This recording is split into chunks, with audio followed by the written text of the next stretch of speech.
Okay, so I think the good thing to start with would be if you just said what subjects you're doing in Group 3. So I do history and psychology. Great. I just do psychology. I do psychology. I do geography. And I do history and geography. Okay, so there are two subjects that are not actually represented here then, economics and philosophy. So anyone who wants to know any more about those will need to contact us separately. That's fine. Okay, so would someone like to start off with what you really like about your Group 3 subjects? So I'd probably say geography is probably the best of my subjects.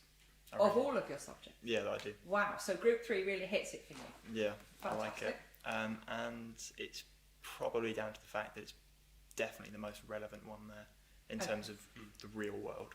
Okay, why do you say that? Give me some examples. So in geography we're learning about kind of issues now rather than issues in the past or that have happened a couple of years ago. So for example we're learning about the population pyramid of South Korea and how South Korea is kind of doomed economically because their population is a little bit old. Has anyone told them?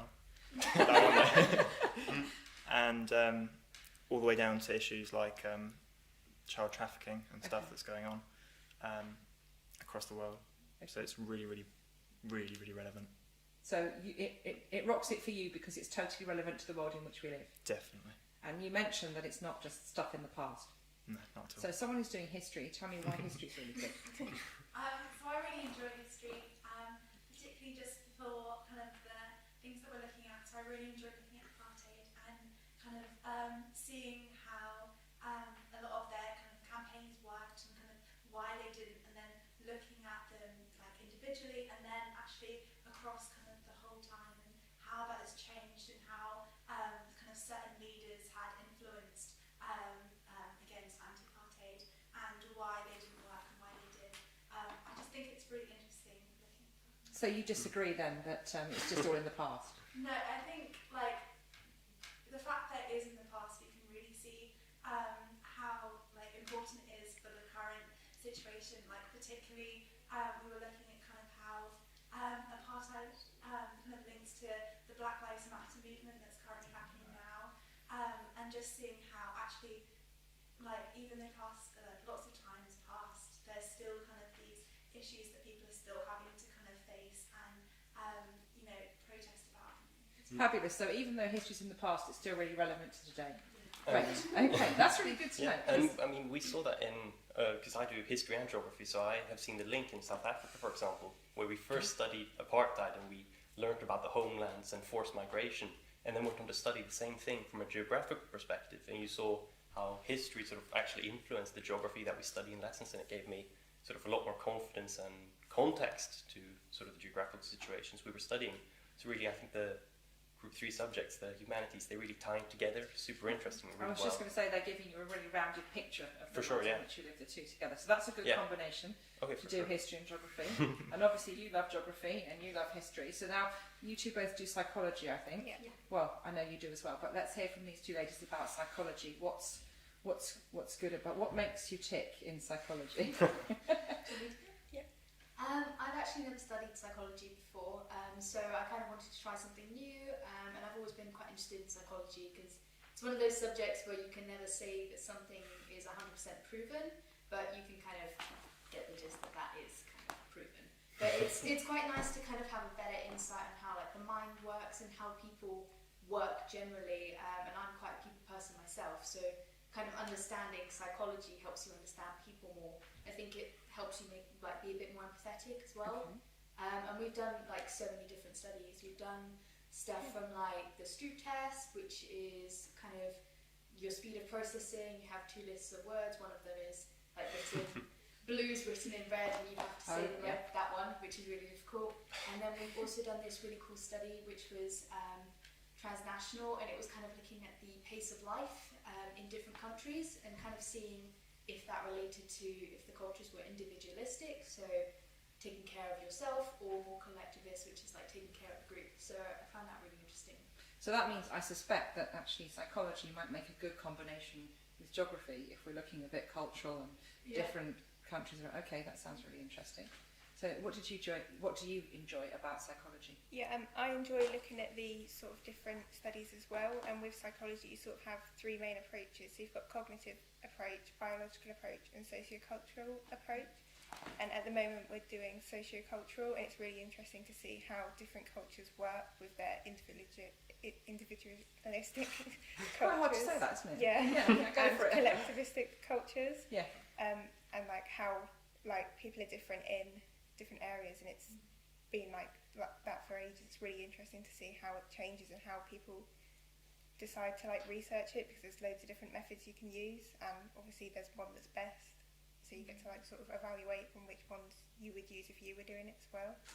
And there's a lot of discussion involved in like what you would think, and then you can sort of like predict the outcomes of the experiments and then see if you're right. Good. Okay, so there seems to be quite a lot of discussion in all of your Group 3 subjects. Okay, and there seems to be quite a lot of interconnection between the Group 3 subjects. If you're interested to think about the world in which we live, one or two of those Group 3 subjects will really help you to understand the world in which we live a bit better. So for people who don't know anything about the subjects that you're studying, the content of your syllabus, can you have a quick think in your mind and say, this is one part of the syllabus that we study, and if it was something that you particularly enjoyed, say why, and maybe try and mention something that hasn't been mentioned so far in the discussion that we've had. So let's start at this end, either your history or your geography, something you know that's in the syllabus, and something that you, if you've done it already, you've enjoyed, and why, or what you're looking forward to. Yeah, so we've just finished studying Castro in Cuba, which I found super interesting because it's something I haven't learned about ever before in my education, but it really sort of gave me a perspective into sort of a corner of the world that I never really knew anything about, because obviously most of the GCSE history course was focused around the US and the UK and, you know, Tudors and all that, but this sort of took a completely different sort of perspective on history, which was super interesting to learn about, you know. Good. And are you comparing Castro with anyone in your history Yeah, course? so we have a part of the course where you compare different dictators, which is super interesting because you get to see how these totally different figures maybe aren't so different actually, and why a lot of the methods that dictators use are similar, and which is always good to know about because you sort of see the connections in the worlds again. So have you finished those dictators? Yep. Is Castro your last? Castro was the last. So who are the others? Mao and Hitler. So Oh, okay. very. So actually all around the globe then? Yeah, exactly, and that's part of the IB, to just focus on not just our little European corner, or maybe a little bit of the US, but actually to look at the whole world as, you know, one globe. All the way around? Yeah. Okay, fantastic. All the way around. All the way around. So something that you have particularly enjoyed, something in the geography syllabus that's good for you? Or Well, rather ironically, the geography of disease. Oh, okay. So, Okay. Not that we're interested in disease, Yeah. or have anything high on our priorities about disease. I said it was relevant. Yeah, so, you did say it was relevant. Yeah. So why did you particularly enjoy looking at diseases? Well, normally you cover diseases in biology. Yeah. But the geography of diseases is kind of more focused on how they spread. Right. And the fact that often you will end up with an outbreak in a city, and then it will spread through the transport links, network diffusion, if you're interested in that. And while it gets weaker in the centre, it will strengthen on the kind of periphery. Okay. And so you end up with kind of like this ripple effect outwards. And it's kind of what we can see now with coronavirus, how China and the place whose name I've forgotten. Wuhan. Wuhan, that's it. That's I don't know how I've We forgotten haven't that. talked about Wuhan for quite some time, have we, actually? But that's So- the whole point of what we learn about in geography. It's network diffusion. Yeah. Yeah, it's kind of like how that's recovering, Yes. but other parts of the world take Yes. a while.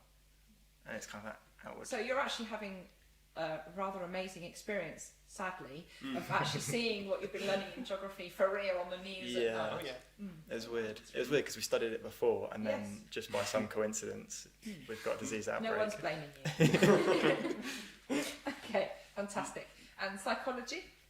One of our topics was on about like how emotion affects your actions and like hormones and nerve impulses involved in that. Right. And I found that really interesting because like obviously I feel that I do things differently depending on how I feel, and Yes. like the studies support this. Yes. And I find that really interesting because that's obviously really relevant to like everyday life and what you're doing. And do you find yourself, now you know that, kind of analysing yourself as something's happening. Oh, my emotions are getting involved here. I must be at this point of the curve or something. Yeah, I think a lot of the subjects sort of do that as well. Like you sort of more aware of what you're doing from your knowledge that you've learned in all the subjects. That's fantastic.